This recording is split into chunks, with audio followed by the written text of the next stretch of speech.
السلام عليكم ورحمة الله وبركاته. النهاردة فيديو جديد. قبل أي حاجة وقبل كل حاجة بنصلي على الرسول ونقول تاج الذكر: اللهم صل على سيدنا محمد وآله وصحبه أجمعين، ولا إله إلا الله وحده لا شريك له، الملك له الحمد على كل شيء قدير. بعتذر جدا على النهاردة بقى هنعمل التأخير، حاجة بس حلوة بسبب ظروف معرفش شفتوها قبل دعواتكم. كده أو سمعتوا عنها، كيكة، بس الكيكة بسبوسة. الكوباية اللي هستخدمها في المقادير هي نفس اللي هستخدمها في السائل، هي اللي هستخدمها في المواد الجافة. تمام. أنا عندي هنا كوباية لبن. آه، الكوباية اللبن هحط عليها معلقة خل. الحتة دي يا جماعة لما تحطوها على الكيكة بتدي طراوة للكيكة رهيبة. طبعا انا هحطها في العجان.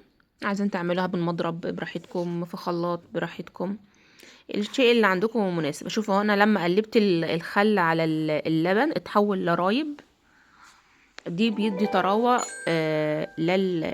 للكيكة، بتدي طراوة للكيكة رهيبة رهيبة رهيبة. معلقة الخل دي على اللبن. هنا كوباية سكر، وبعدين كوباية سميد. كوباية السميد اهي اللي بنعمل بيه البسبوسة. السميد اهو اللي بنعمل بيه البسبوسة، بنفس الكوباية برضو ونفس المقادير هنزل بيها في ايه، في العجان. هنا اهوت حطيت كل المقادير فوق بعض. وطبعا هحط بيضتين، وهحط فانيليا، وهحط باكو بيكنج باودر.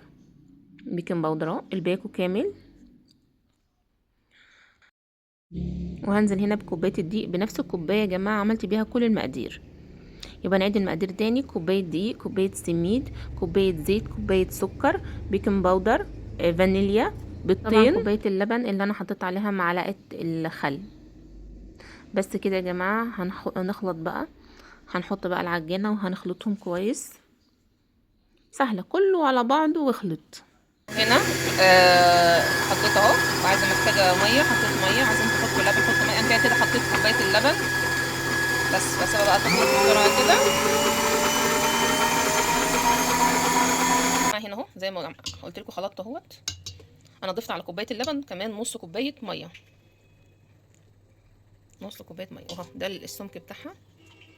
طبعا الصينيه هدهنها زبده، هدهنها سمنه، زيت، المتاح عندكم، وهوريها لكم قبل ما ادخلها الفرن. نفس الكيكه بالظبط، بس شلت كوبايه دقيق وحطيت كوبايه سميد. هنا انا دهنت الصينية بمادة دهنية، المتاح عندكم زبدة، سمنة، زيت، المتاح. ندهنها كويس.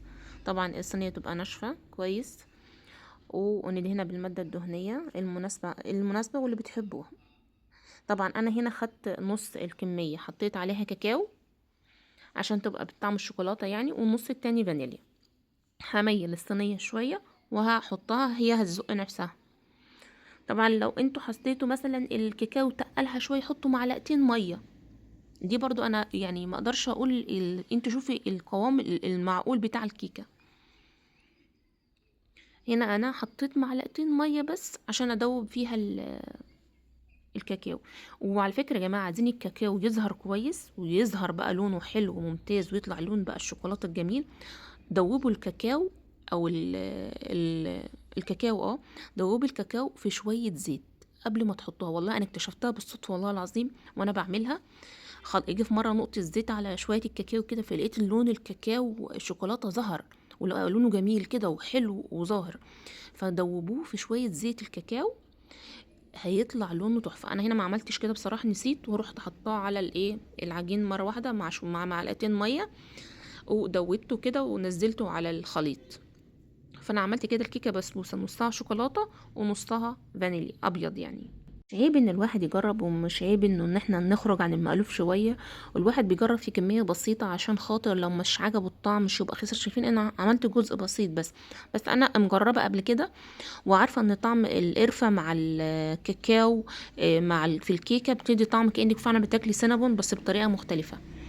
ده انا هنا حطيت على جزء شربات، هتلاقي حتى علامه الشربات اهو، هي ما بتاخدش شربات كتير. وحطيت على الجزء بتاع القرفه والشوكولاته حليب حله مكثف. كان عندي العلبه، مش عندكم حطوا شربات. عايزين تعملوا خليط السينابون اللي بيحطوه تحطوه على الوش براحتكم، بس انا كان عندي حليب مكثف فحطيت، كان عندي علبه مفتوحه قبل كده وحطيت منها على الايه، على الجزء اللي بتاع الايه السينابون ده. ما هو انا حطيت عليها الشربات، هتلاقي علامه الشربات ظاهره اهو، وحطيت على الجزء بتاع السينابون ده حطيت عليه حليب محلى مكثف. طيب عايزين تحطوا كله حليب محلى مكثف براحتكم، تمام. هي النار بس عملتها من الجناب كده. طبعا هسيبها لما الشربات يشرب وكده هتطرى وكده وهتبقى طريه كانها عامله ايه، كيكه مع بسبوسه، عشان كده بيقولوا عليها كيكه بسبوسه.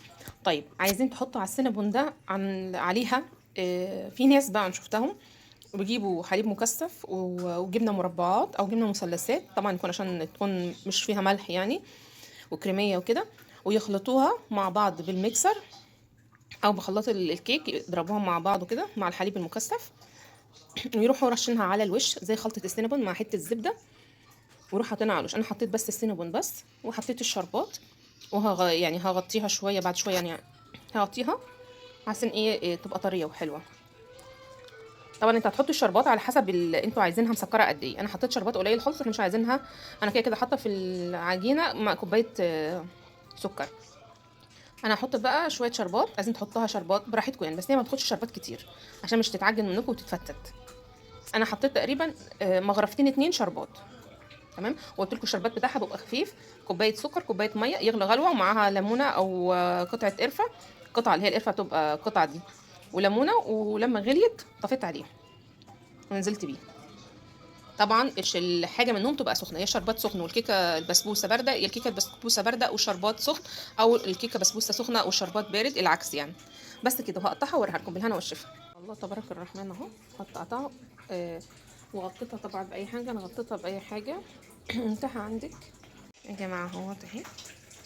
انا حاسه ان هي عايزه شربات كمان، فانا عادي هرجعها عادي مكانها وهحط لها شربات عشان تبقى طريه يعني اكتر من كده. بصوا ادوقها برضو، لا هي عايزه شويه شربات كمان بسيطه. هي الصينيه دي بتاخد المقدار ده، بياخد مغرفتين ونص شربات، مغرفه على حسب الرغبة. مش لا بس انا حاسه ان هي عايزه شويه، عشان الشربات التقيل عايزة خفيف. هي بتبقى الشربات خفيف، كوبايه سكر كوبايه ميه، وتسيبوه يغلي على النار وتحطهم 5 دقايق يغلي 5 دقايق، وتحطوا معاه ليمونه نور او رشه فانيليا، دي طعمه حلو برضه. زي شربات بس هي ما شاء الله جميله وتحفه. وتغطوها بعد ما تعملوا. انا غطيتها عشان بيبقى الاحراف دي هنا ناشفه وكده عشان السميد وكده، فانا غطيتها وحطيت الشربات عليها. انا بالنسبه لي كسكر كده كويس حلو تمام، انتوا برضو الشربات حسب الرغبه، بس انا بالنسبه لي هي كده شرباتها حلو مش محتاجه نراعي برضو، عشان حد عنده سكر حد عنده حاجه لا سمح الله نراعي، بس هي كده تمام ما شاء الله تبارك الرحمن. اتمنى اكون خفيفه عليكم وعرفت اوصل المعلومه. اشوفكم في فيديو جديد، يلا سلام.